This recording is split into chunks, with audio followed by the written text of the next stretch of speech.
What's going on, guys? Welcome back to the channel. Welcome back to another one. If you guys are stopping by the channel for the first time, please do me a quick favor, consider subscribing to the channel, and while you guys are at it, go ahead and smash that like button. I would totally appreciate that, guys. Well, I wanted to give you guys a quick update on everything that's going on right now. Big changes coming down the pipeline for Social Security that are expected this summer right here in 2023. And I wanted to make sure to get you guys in the loop on what is coming down the pipeline for Social Security, likely affecting SSI and SSDI as well. Definitely Social Security checks and Social Security recipients. Now, again, these changes for Social Security are happening for 2023. So, we're going to go ahead and go right into this article that was actually just updated 2 days ago. And I want to share the details with you guys. So definitely stick around. Got a lot of updates on my previous videos regarding some states that were actually sending out stimulus checks, their state level budget allocated for sending these checks out. So if you haven't seen that, definitely check out my previous videos for the $1,200 stimulus checks. And some of these checks, I think, actually could be more depending upon the state and your income levels and whether or not you may or may not have kids. So definitely check those out. I'll try to remember to leave some links for you guys for that in the description down below this video. And there was also a big announcement that actually came out from the IRS last week.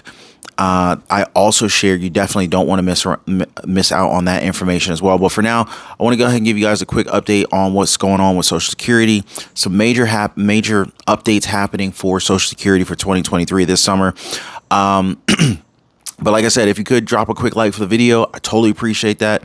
And as always, I try to share as much information with you guys as soon as it comes out.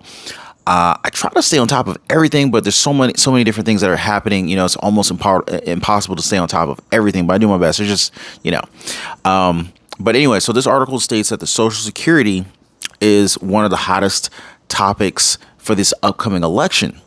And you know how these candidates do. They care so much about us before they get elected, but it's usually a different story after they get elected, right? But let's go ahead and leverage this, shall we? If they need us, let's see if we can squeeze them for every dime that they have, right? And so anyway, with this election, set to be really heating up toward the summer of 2023, we can pretty much know for a fact that they're going to be really ramping up the Social Security discussions. And we also had the Expansion Act, which was introduced this February, and a reintroduction of the Social Security 2100 Act proposals. Now, these proposals, they're aiming to raise the benefits across the board and also to extend the solvency changes for taxation. Now, all of these changes need to be implemented because, time is running out. And it's very crucial to address the Social Security and the Medicare because tens of millions of Americans across the nation, they're depending on them. And these are benefits we paid for, guys. So never feel like this is a handout for you. You work for this. And they need to be paying out. Otherwise, it's, in my opinion, it's theft. Now, Social Security is going to be seeing a lot of changes this year. Many of those are actually tied to the one of the biggest cost of living adjustments that we've seen in the last 40 years. And this new COLA is scheduled to impact the payments of Social Security beneficiaries.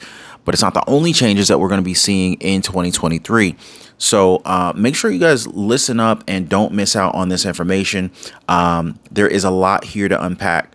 So, the new COLA that takes effect, this is big news for 2023, 8.7% jump in the Social Security COLA, which is the highest since the 11.2% increase back in 1981. And, the COLA steep hike this year is actually due to the soaring inflation rate, which is one of the biggest in 41 years. Now, of course, you guys have been following the channel, many of you, and you know that inflation, the CPI, has actually been going down. So what this means is that we can expect a much lower COLA going forward.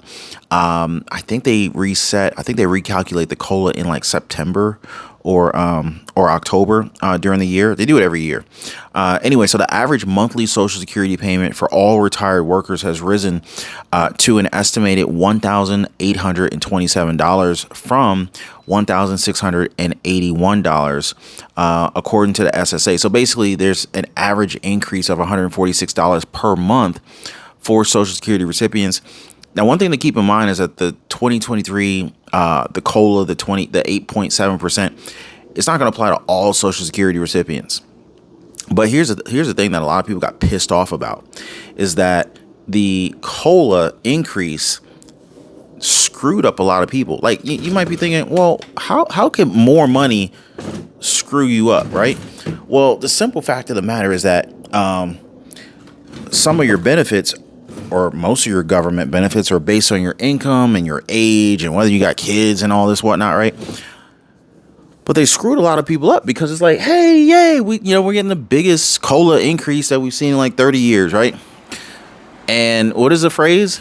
Like they giveth and then they taketh away or something like that. Anyway, I screwed that up. But so a lot of people got these COLA increases on their Social Security checks, and then they freaking jacked your SNAP and EBT benefits. So it was like, okay, I came up $146 on one hand, and then you took away $300 in the other hand. So it was like, it was a net loss for a lot of people. It was kind of messed up how they did that.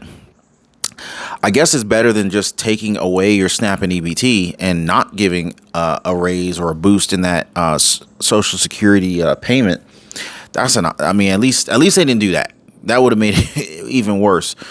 But the SSA pays monthly benefits to people who are unable to work for a year or more because of disability, and the benefits usually continue until the recipients can work again on a regular basis. However, there are instances where you might have a qualifying disability even if you are still working, such as you can't do your previous do the work that you did previously because of your medical condition, and in this case you're only eligible up to a certain amount of income.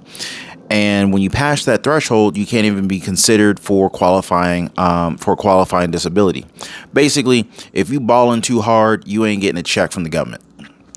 So SSI federal payment standards, they're rising. They're increasing those. So Social Security recipients who also qualify for supplemental security supplemental security income, also known as SSI, those benefits have increased in the maximum federal SSI payment amounts in 2023, based on the 8.7% COLA. Now, for individuals, this standard rose to $918 a month from $841 a month in 2022. For couples, the payments rose to $1,371 a month in 2023 and $1,261 in 2022. So what's that? From $1,371 to $1,261, that's like $110 increase right there. Rise in maximum benefits for workers retiring at full retirement age. And I'm sharing with you guys the source so I'm not making this stuff up, guys. I like to keep you guys informed. And if you guys appreciate that, please like and share this video. Anyway, so Americans who retire at full retirement age, either 66 or 67 years old, depending upon where you were born, saw a bump in their maximum benefits this year. The maximum rose to $3,627 a month in 2023 from $3,345 a month in 2022. I wonder how many people are getting the maximum Social Security payment amount of $3,600 a month. I would imagine that most people getting $3,600 a month for Social Security in the United States are probably living pretty comfortably. I guess it depends on what part of the country you live. Like if you live in California or, New York or, certain very expensive cities like Seattle or San Francisco or something like that, Miami, maybe $3,600 a month is not as comfortable compared to if you lived in, a rural town in Alabama or a rural town in, parts of Florida or South Carolina, where your money goes a lot further. But heck, if I lived in an expensive city, I might want to consider relocating. Anyway, so the maximum taxable earnings will increase for those who are still working. Anybody who has ever received a paycheck knows that part of the check is withheld to pay for Social Security taxes. So isn't this like super jacked up? So, we all paid into the system, and whether you wanted to or not, they took money out of your check and put your money into Social Security, right?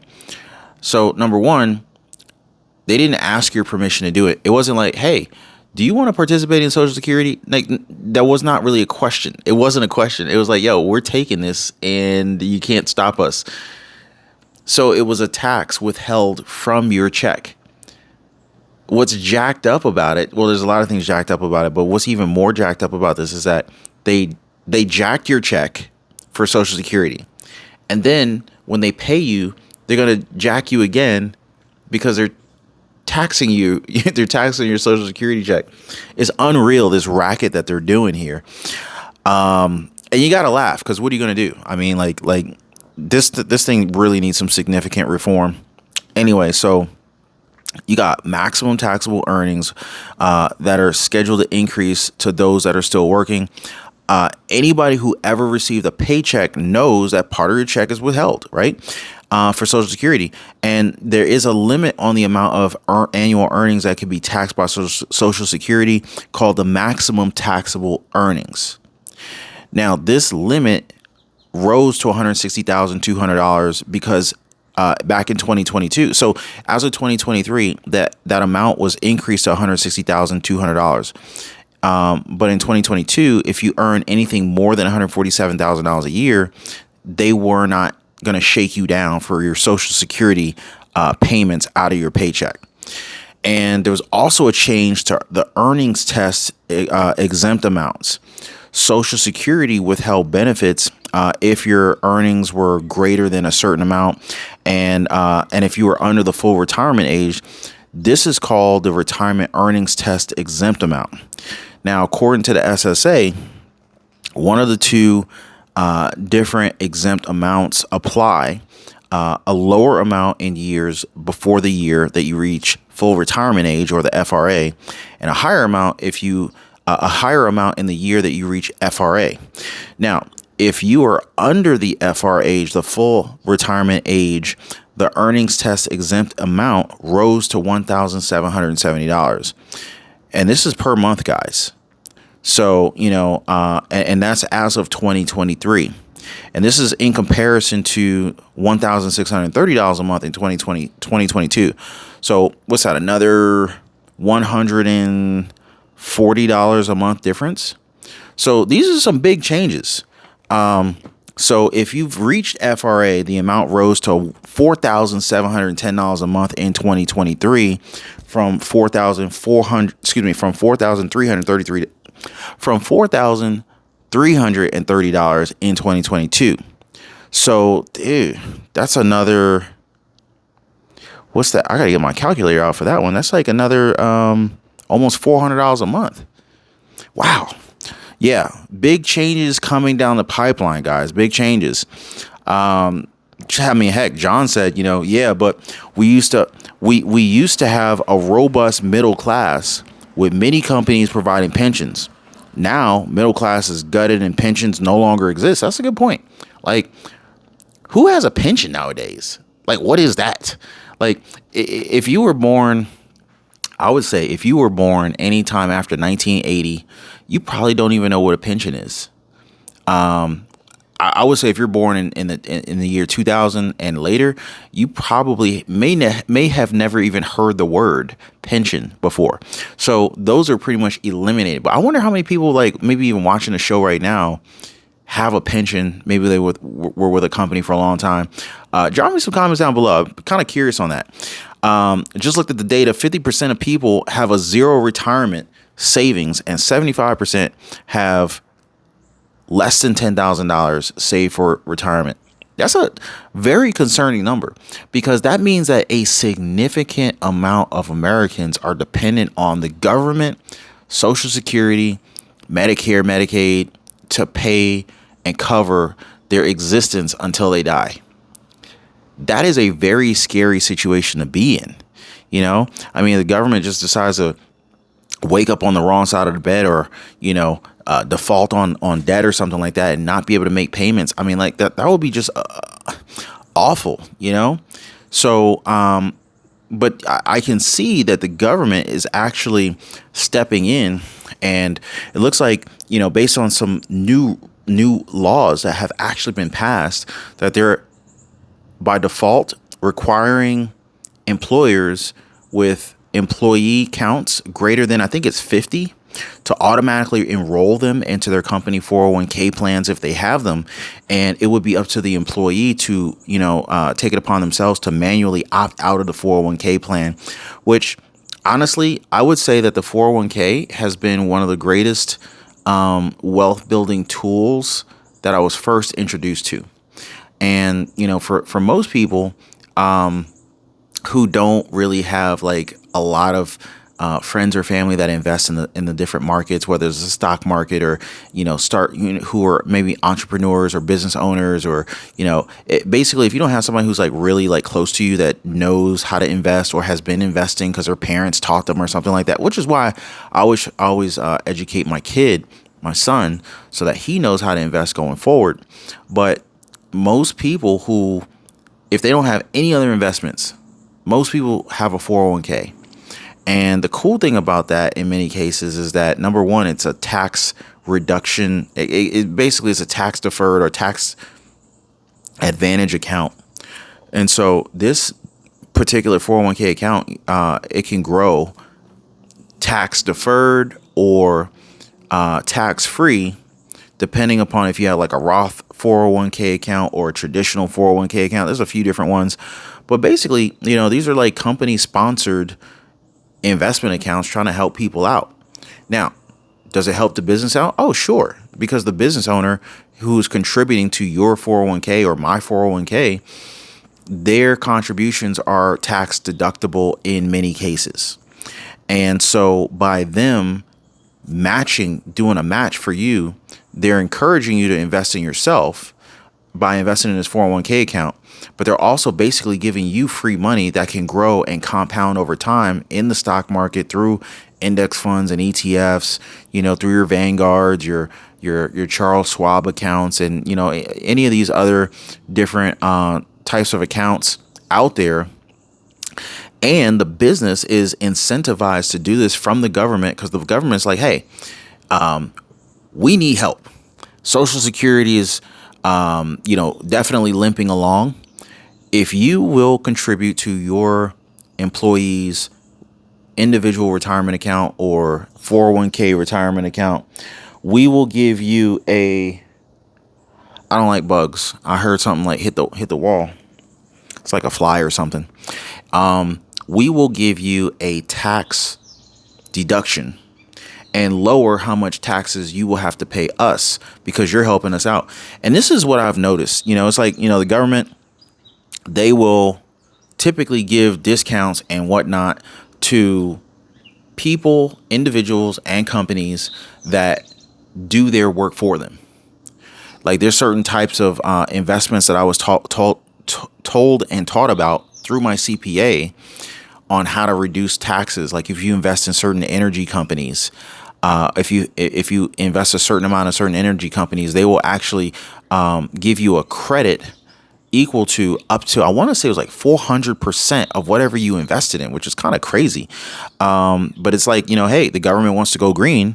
So if you invested in certain companies that are green energy companies, then a lot of times they will give you the discount by means of a tax deduction by making these investments into these different energy companies. But yeah, Big Will says, I think most people know someone who knows someone who knows someone that fits the depiction. Fraud is a problem with a lot of aspects of the government. If all the fraud money was recouped, Social Security, Medicare, Medicaid, and other aspects of our country, and the country's finances would find themselves on more solid footing. And I couldn't agree more with that. Like, first of all, there's this C-19 funds calculator. I forget what it's called exactly, but basically it was tracking like how much money was sent out in the form of, like stimulus checks or stimulus money that was allocated. And so when stimulus checks went out, it reduced how much money was still available. When PPP loans went out, it reduced how much money was available. EIDL loans and all this. So basically with all of these different stimulus check related monies that had gone out between 2020, 21, and 2022. I mean, heck, even into 2023, they're keeping track of all of these expenses, right? And so it's estimated even right now that there's still like $300 billion left over that was allocated but not spent. But yet the government seems to be under the impression that there's only $30 billion left over. So my question is where's the extra $270 billion that just miraculously just vanished into thin air? And this goes back to what we're talking about. There's a lot of corruption going on, and, there needs to be some accountability, because technically with the amount of money left over right now in the calculations left over from the money that should still be available, that, from the stimulus money that was allocated but not yet spent, technically there's enough in there to send $1,000 stimulus check to everybody. So it's like, okay, what are you going to do with this money? How is no one able to locate $270 billion? Let me be an accountant and my boss asked me, hey, Ron, we're a little short on the books here. It looks like we're short about $270 billion. Your reports are where we're basing these numbers off of. So I need you to explain to me, where's this $270 billion? Well, I kind of misplaced it. I kind of lost it. Like, that would never fly for me and you. But yet the government, we don't know where it's at. I mean, like, what the freak is going on, y'all? This is